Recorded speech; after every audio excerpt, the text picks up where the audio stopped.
It is a hypertrophy, and today's subject is why static blank assertions of volume recommendations is stupid for the general population.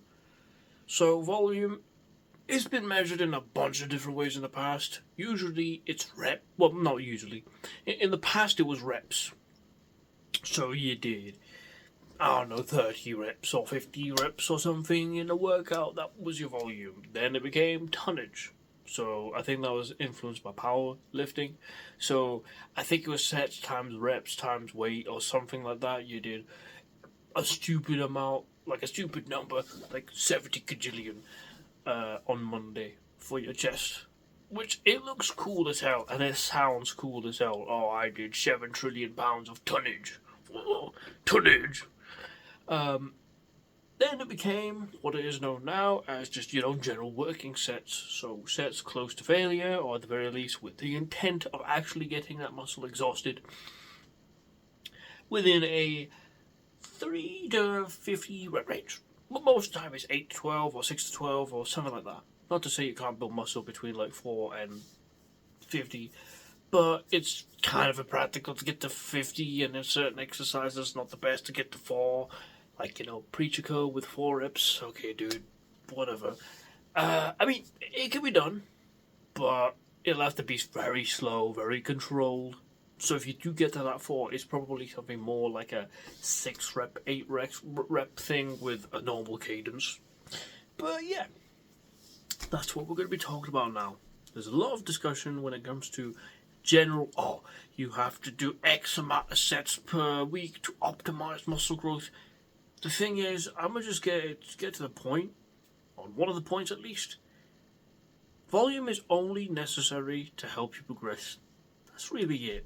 Progression with the same reps, not the same reps, could be the same rep, but same rep range, same form and general technique, same cadence, same conditions.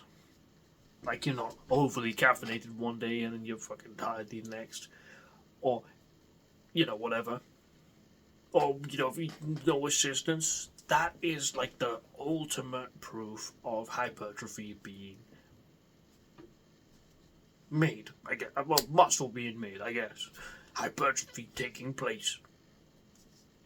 If you get a beginner and you make him do, like, let's say 10 reps of 10 kg curls, right? Say you can do that. If you come back in 2 years and he does that same amount, he's not going to get any bigger, even if he had, for example, 6 sets in a week. Now, if you did infinity sets, but you still kept at the exact same number of reps and weight, probably gonna be the same thing too, maybe the slightest, easiest, bittiest bit of growth.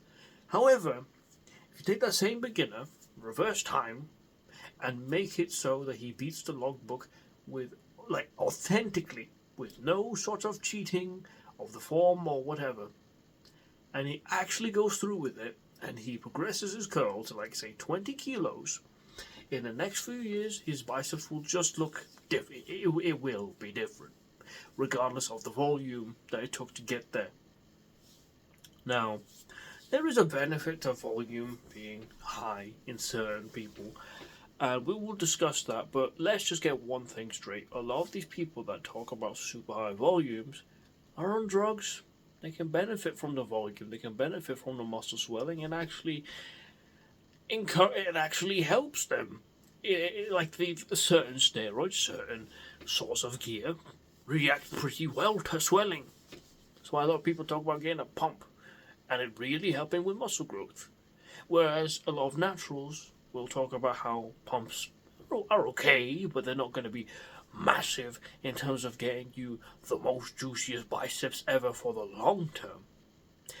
Also, muscle swelling in volume studies needs to be talked about. If you're doing 20-30 sets, yeah, of course you're going to get a huge pump in your quads or a huge pump in your biceps. That doesn't necessarily mean that for the long term, if you took away time from the gym, that you're going to have necessarily all of that contractile tissue you saw there. I mean, I thought we would have learned this by now from Eric Bugenhagen doing the 8-hour arm workouts and whatnot, showing that his arms just bulged out. Oh, actually, it was just chest. He did like an 8-hour chest workout, which was fucking awesome. And honestly, I'd love to do that with some people, with some friends.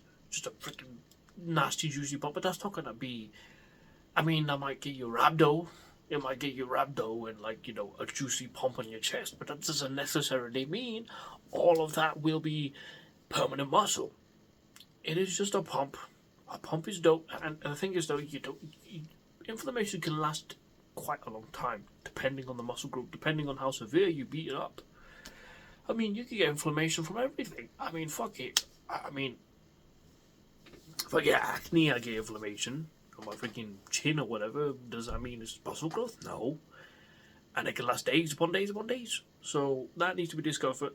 That needs to be considered, and we need more studies on talking about how long that sort of swelling lasts. So when people talk about 20 sets is so super optimal, maybe for like a stupidly huge pump, but even then, I don't know.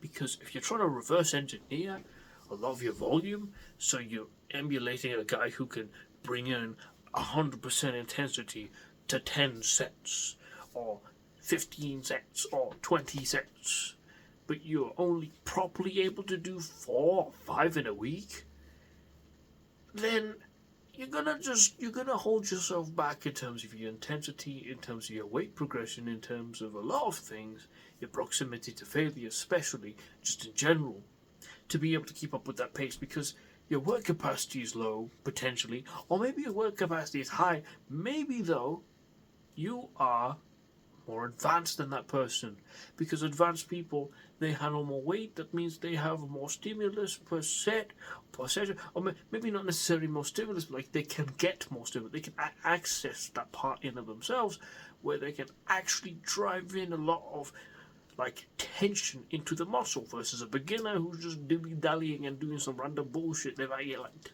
20% more.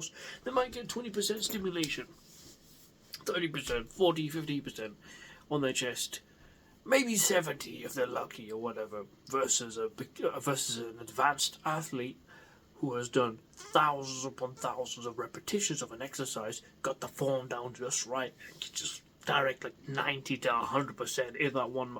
Oh. Yeah, he'll need less, potentially, especially when the weight gets heavy, because you can't just batter yourself like you could when your work capacity went up a little bit as an intermediate or as a beginner, when you also got 700 pounds in your back on a back squat. That just would be silly for you. Now, that's another thing when you talk about exercises.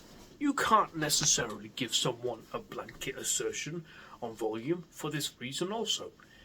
What sort of exercises do you accomplish this set number of for volume, right? Do you do 20 sets of back squats for your quads?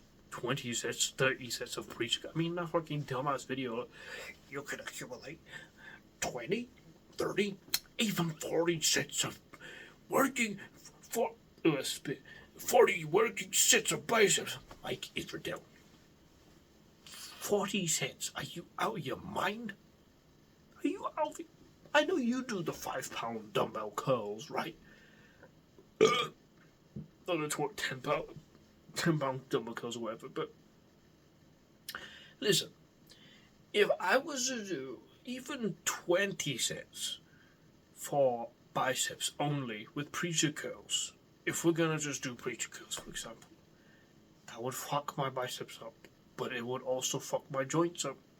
It would probably give me something awful in terms of... It might even give me an injury, in all honesty, if I kept the intensity super high. Which also, we need to talk about just general intensity. If you're closer to failure, you need less. If you have a lot of technicality you need to get around, maybe you need to back off on the intensity and do more repetitions, more sets, depending on the sport. But maybe if you're going in hard, going in heavy, and you get enough stimulus and enough growth and the exercise isn't super technical, you don't need that much per week. Now, again, when it comes to exercise selection, think about it between preacher curls and spider curls. Preacher curls are a length biased motion where there's most tension at the length and range of motion. That means when you stretch your biceps out under that much load, you're going to have a little more muscle damage. Probably a bit more stimulus in certain circumstances, though even that's a bit debatable considering that there was a study showing between preacher curls and incline curls. It's funny because the other way around, at one point, preacher curls was the top and incline curls was down there. But now it's even with this other study that came out, apparently. And by the way, you need to consider the fact that you are you and not just an average of a study of 20 people that you do not know. That don't share any of your genetics. So, if I was to do that 20 sets, that would be a lot of joint stress, a lot of fatigue. Well, not a lot of fatigue. I don't really like the word fatigue because it's like, fuck's sake, it's exercise. Of course, there's a little fatigue. Mike Israel's favourite word is fatigue. I swear to God, he's always on about it. But at the very least, muscle damage, which isn't actually good if you're doing it too much, because then you could just be under recovery no matter what. You might even get to the point of being so in deep with the muscle damage that you're not actually going to grow. You're just going to go to your baseline in terms of your ability to just repair the muscle, just because it's just so fucked up. You also run the risk of just, obviously, I mean, if you had, a low volume overall program and a fuck ton of biceps, maybe it's a little safer, but I just don't know. I don't know. It's a lot of specific joint stress, So, that versus spider curls, where you got a lot of tension in the top range of motion, the contraction, the deep contraction, but not anything in the stretch position. That can also, just comparing those two, you can tell that there's going to be differences between them in a ton of parameters, even potential hypertrophy benefits and costs versus preacher curls potentially doing a bit more in the distal regions. There could be a case potentially in a study they might show that concentration curls and spider curls do more in the proximal range of motion, which would prove the bros right that there is such a thing as an exercise to do the length of the bicep and then more for the peak, or as Lee Haney would say, more quality. The quality of the bicep, right? And thus substantially less muscle damage, which might be good for recovery. It might be good for even gains, because if you spam a lot of lengthened bias motions to failure, sure, you definitely will get growth, but you could also be sore for 50 trillion days. So potentially speaking, if you can get 80% of your gains, 90% of your gains from a spider curl, you could make the case, even with lengthened partials potentially being involved, that you could get yourself more opportunities to use that movement or that type of movement. That's something to consider. And in that case, maybe it's a bit more quote-unquote spammable. Now, that could be the reason why you never hear spam bench press, but you hear a lot of people spamming. Let me just fart real quick. Damn, that was loud. Spamming lateral raises. That is a very common thing you hear of. Spam lateral raises, bro. Let me turn on the fan. Damn, bitch. Anyway. It's totally nothing to do with the fact that I got protein farts. Anyway. If you got bench press, right, you compare that to a cable fly where it's the cable's right there. In fact, it's lower in front of you in its origins. You just get a deep squeeze. They are not comparable in terms of their effects on your chest. It is not one-to-one. There are definitely complexities, right? There are complexities. There are potentials for different regions of the muscle, the different fibers, potentially being worked. We used to think, it's all just one unit, it all works the same, but there's talk of regional hypertrophy. So you talk about 20 sets allocated to which Which exercise? Which type of exercise? Which just general? Is it a compound? Is it like 10 sets per compound and 10 sets per isolation? But is it the isolation most spammable? So should we do 5 sets for compounds and 15 sets for isolations? But that takes a lot of time. What do we do? Do we just do like 20 sets for compounds because they build the most muscle? According to some people, I don't know. It is genuinely never talked about. You never hear anyone talk about it, like breaking it down like that, and that just sucks. That really does suck. The simplification of volume, which is such a huge thing within bodybuilding, it's so silly. I've wasted a lot of time training. Because I used to do way too much volume and I didn't consider these factors, but also I had no one to talk about these sorts of factors. You can't compare every exercise to, like, even within the bicep, something so simple. Again, preacher curls versus spider curls. Which one's more spammable? If you did 40 sets of preacher curls to failure, you would literally break something. It's not going to be as much of the case with spider curls. It probably will still be the case, but it's going to be probably less likely.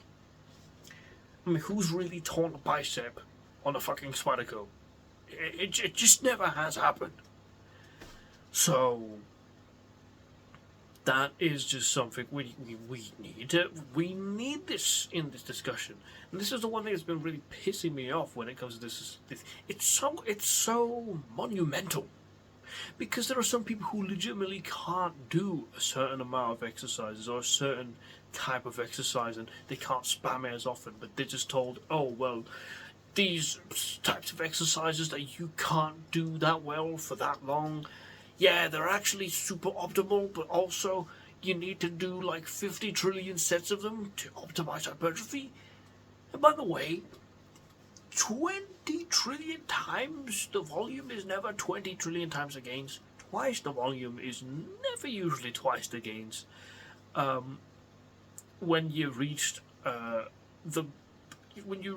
amount that you can see progression from. Like if you do one set every 3 years, or let's say one set every, let's say 2 weeks, yeah, one set every week might be better in that case, but say you could really progress just fine from 6 sets a week, you might get the bittiest amount of gains after that. From 12, you might gain way more progression, but you might not.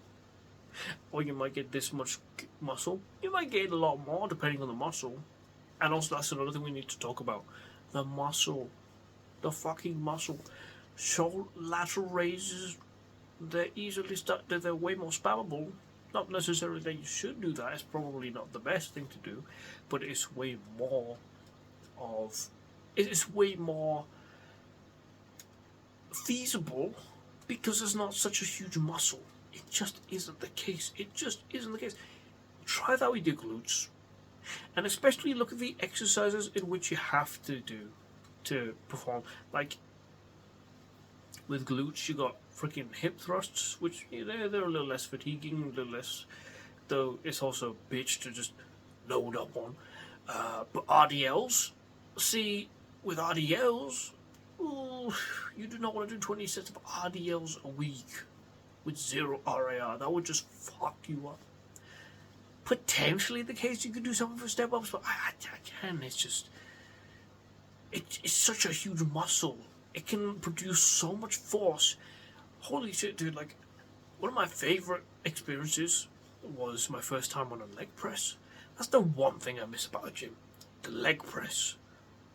Oh, I could get so much stimulus in my quads with only 2 sets. I would literally have to cut out the rest of my quad work because those 2 sets were enough for me to progress on and for me to get a stupid stimulus on my quads.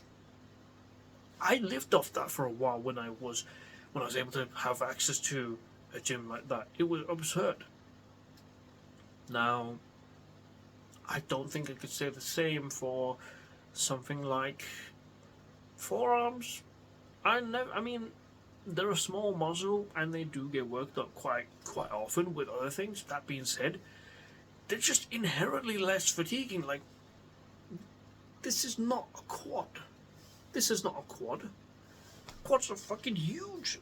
They span from your freaking hip to your knee, and it depends on also how long your legs are. You might have more real estate. If you're more developed, again, you might need way more weight to stimulate that thing, and you may be able to push further to failure than a beginner.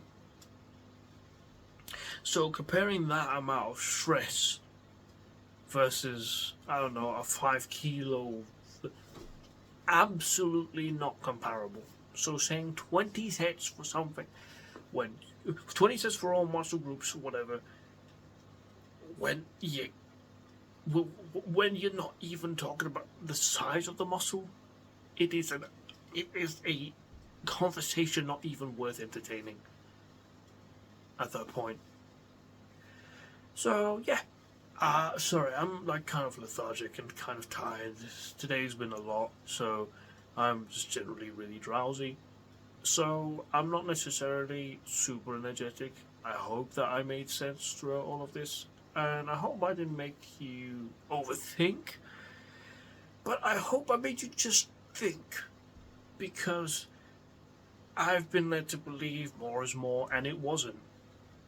And then, even when I gained more progression, or at least more reliable growth, from less, and I was able to focus on other factors properly instead of reverse engineer the whole thing by pussyfooting 20 sets, or, pussyfooting my form so I don't fatigue my chest. Because that's one thing I used to do. I used to, like, not go all the way down on my push ups, or not stay on that deep stretch for a while.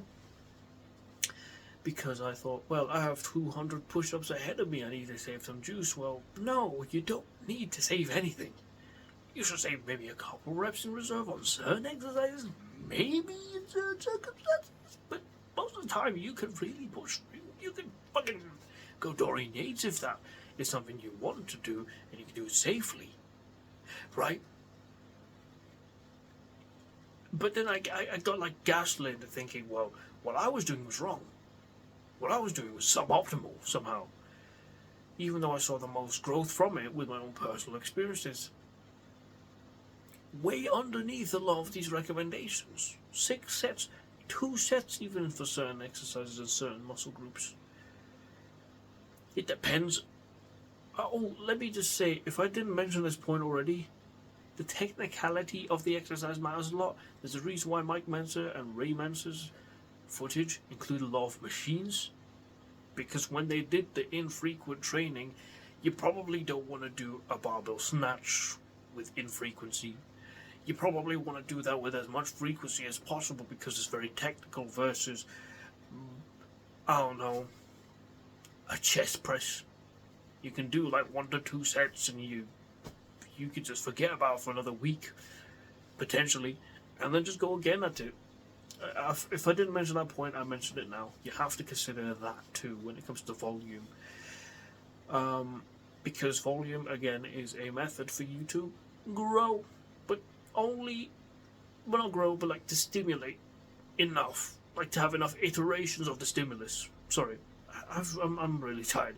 Volume is a method in which you have multiple iterations of the stimulus you've acquired from that set.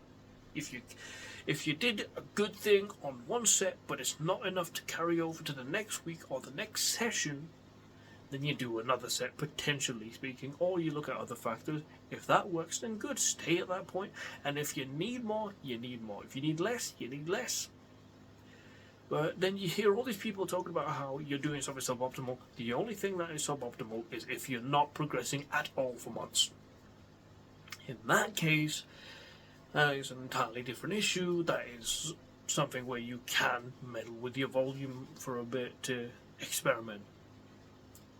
But yeah, I hope that it makes sense in that case. I hope that me saying that whatever makes you progress is enough for you to get a good idea for any beginners out there, because I understand the pressure of wanting to be like these big guys that are on gear, doing 30 sets for whatever per session for chest alone. In all reality, it is. I feel sorry for a lot of these people growing up and trying to get good advice on this sort of thing, because Lord knows I'd have absolutely loved this advice that I gave out now. It would have saved me years. So I would have been way bigger. Way bigger. If volume was the only thing to consider, I would be literally Dorian Yates right now, but that literally is never going to be the case, because that is not how building works. Definitely not in my experience, and potentially in your case. So, yeah, experiment. Start with the lowest you can, because you'll always have times where you have to increase it, but there may be times where afterwards you decrease it, depending on the exercise, depending on the muscle, depending on your level of development in general, depending on the load that you're using the exercise with. Experiment. Just experiment. Just try. If you're able to gain, like, say, 1 to 2 reps a week on a certain amount of volume, and before you were doing a high amount of volume and you're only getting like 1 rep every 2 weeks, stick with the lower volume. As long as it is the same form, same technique, and you're not just unlearning the movement and then you're slowly cheating on the movement. That can happen. That has happened to me quite often, and that's cost me a lot of time in progress. But yeah, just stay on the course of that. Just keep all of this in mind. Ask me any questions you want to. I'm not some big guru with all this amazing knowledge or whatever. I'm not super obscenely knowledgeable of absolutely everything. And I definitely can't give you a straight up standard number. There are people who literally will progress on like 4 sets a week, 3 sets a week, but some may need more. That is all I will say for now. I am very tired. I hope this helped.